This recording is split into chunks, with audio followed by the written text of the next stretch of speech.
Hi, I'm Azzy from AP Crafty Ideas 147. In this video, I'm going to show you some file folders and a mini file folder box for them to go in. The file folder box is sized to go with the file folder die from the Tim Holtz Noteworthy die set. I used Canvas Workspace to make the template and then cut it out on my Scan and Cut. On all of the file folders, once I die cut them, I've actually just glued them down both sides to make a pocket in order to insert the tags. In each file folder, I've put a couple of tags in, which are sized, let me have a look, 2.5 inches by 1.5 inch, and they're just ones that I've cut myself. On the front of the first file folder, I've layered 3 labels, or 3 tickets, and on this one here I've heat embossed it with clear embossing powder and then put a brad through, and back here I've just tucked in a piece of a scrap die cut.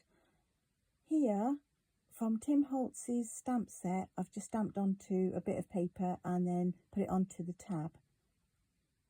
On this file folder I have put a couple of labels here with a bit of Tim Holtz's grunge tape, I think it's called, and a couple of stamps here and then a little button in the tab. On this file folder I've put 4 different tickets and labels. On this one again I've heat embossed with clear embossing powder and then put a little button on for detail. On this one I've put an eyelet through, and again that's a Tim Holtz stamp on the tab. On this file folder I've put a cluster that I've made in a previous video, which I will link below, and again on the tab that's a Tim Holtz stamp. Right, these are the 2 final folders. On this one here I have put a little cluster here with a bird on and put them onto a stamp on the back here, and this little cluster here I've just put by the tab there with a bird on, and again a Tim Holtz stamp there.